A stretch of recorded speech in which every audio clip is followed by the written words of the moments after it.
Kemudian bentuk syukur kita kepada Allah Subhanahu wa taala dengan perbuatan ini, kita selalu mengeluarkan zakat.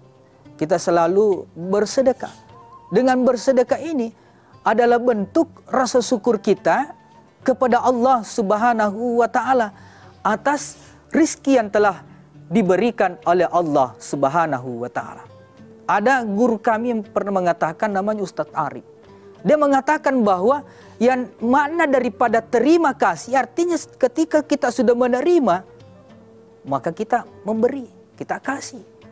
Menerima upah dari pekerjaan kita, menerima gaji dari tugas kita. Maka rizki yang diberikan oleh Allah, maka kita juga memberi. Apakah kita menyumbang di masjid?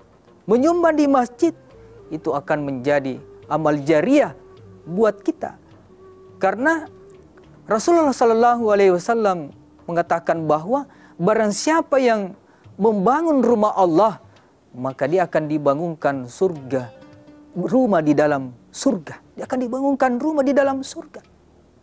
Maka dari itu, ketika kita bersedekah, itu bentuk rasa syukur kita kepada Allah Subhanahu wa taala. Dan orang yang selalu bersyukur atas nikmat yang telah diberikan oleh Allah, maka rizkinya akan selalu ditambahkan oleh Allah Subhanahu wa taala. Firman Allah dalam surah Ibrahim ayat 7, la in syakartum la azidannakum. Dan siapa yang syukur nikmat yang telah diberikan oleh Allah akan ditambahkan. Wala in kafartum inna adzabi lasyadid. Dan barang siapa yang mengingkari atas nikmat yang telah diberikan oleh Allah, maka dia akan mendapatkan sisa yang sangat pedih. Mari kita melirik dan mendengarkan satu riwayat. Ada 3 bersaudara yang diberikan penyakit oleh Allah Subhanahu wa taala. Yang pertama, dia penyakit gatal-gatal. Yang kedua, dia memiliki penyakit tidak bisa tumbuh rambutnya, atau bahasanya botak. Yang ketiga, buta. Pada saat itu Allah Subhanahu wa taala mengutus malaikatnya untuk menyembuhkan penyakit ketiga bersaudara ini. Dia datangi yang pertama, sembuh penyakit kulitnya, dan diberikan binatang oleh malaikat ini, binatang unta, 1 jantan 1 betina. Datangi yang kedua, disembuhkan, ditumbuhkan rambutnya, diberikan binatang sapi 1 jantan 1 betina. Yang ketiganya tadi yang buta, disembuhkan oleh Allah, diberikan binatang kambing 1 jantan 1 betina. Tidak lama kemudian semua binatangnya ini berkembang biak, berhasil semua. Maka Allah Subhanahu wa taala mengutus malaikatnya untuk menguji siapa di antara ketiga bersaudara ini bersyukur kepada Allah. Dia datangi yang pertama. Nah, saya perjalanan jauh. Saya dalam keadaan lapar. Saya menginginkan untuk disembelih 1 untanya. Apa jawaban si fulan ini? Enaknya kamu minta. Saya yang susah payah untuk memeliharanya, mengambilkan makanan. Kamu enaknya mau ambil saja. Pergi sana. Dia datangi saudara yang kedua. Saya menginginkan sapinya. Apa jawabannya seperti jawaban yang pertama? Dia datangi saudaranya yang ketiga. Saya menginginkan 1 ekor kambingnya. Saya lapar sekali, nak. Apa jawabannya yang ketiga ini? Kamu menginginkan 1 ekor kambing ini, meskipun kamu ingin ambil semua. Karena ini binatang merupakan titipan dari Allah Subhanahu wa taala. Ini milik Allah. Ketika kamu ingin mengambilnya, ambil semua.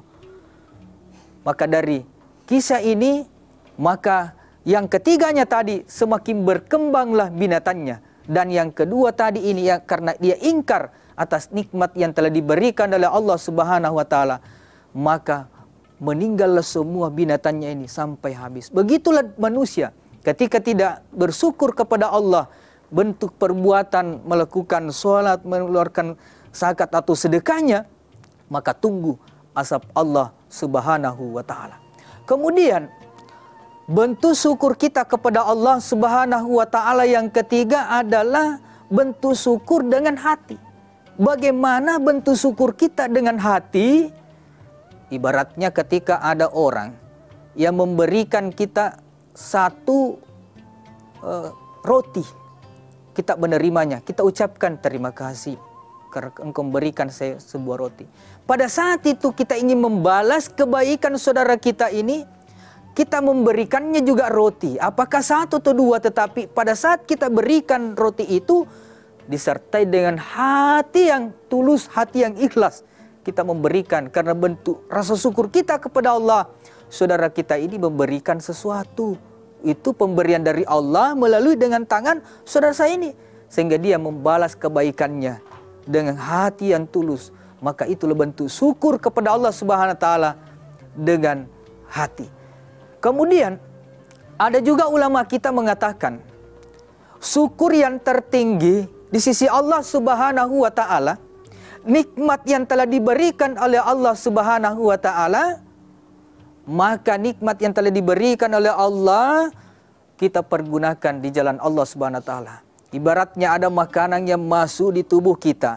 Makanan itu kita gunakan untuk beribadah kepada Allah. Selain untuk bekerja, gunakan juga untuk beribadah kepada Allah. Pakaian yang diberikan oleh Allah, pakaian ini dipakai datang untuk melakukan ibadah di sisi Allah Subhanahu wa taala. Supaya pakaian kita ini menjadi saksi di hadapan Allah Subhanahu wa taala. Tidak malukah kita ingin menghadap di hadapan Allah Subhanahu wa taala, lantas kemudian menggunakan pakaian yang kotor, pakaian yang tidak baik? Sedangkan saja kita ini, ketika kita ingin menghadap kepada Pak Bupati, menghadap kepada Pak Wali Kota, tentunya malu kita menggunakan pakaian yang tidak bagus. Apalagi ingin bertemu di hadapan Allah Subhanahu wa taala. Inilah bentuk syukur kita berupa pakaian digunakan untuk beribadah kepada Allah Subhanahu wa taala. Kemudian yang ketiga, ketika Allah Subhanahu wa taala memberikan kendaraan, bentuk syukur yang tertinggi di hadapan Allah Subhanahu wa taala, kendaraan yang diberikan oleh Allah digunakan untuk beribadah kepada Allah. Sama halnya seorang dai, kendaraan yang diberikan oleh Allah dipakai untuk berdakwah, bertablik. Itu bentuk syukur yang tertinggi di hadapan Allah. Mobil yang diberikan oleh Allah digunakan datang salat berjamaah. Kenapa tidak datang salat berjamaah, Mas? Karena hujan. Tapi ada mobil tak? Pakai itu mobil tak datang di rumah Allah Subhanahu wa taala. Itu nanti mobil tak menjadi saksi di hadapan Allah Subhanahu wa taala. Dan itulah bentuk syukur yang tertinggi di hadapan Allah Subhanahu wa taala.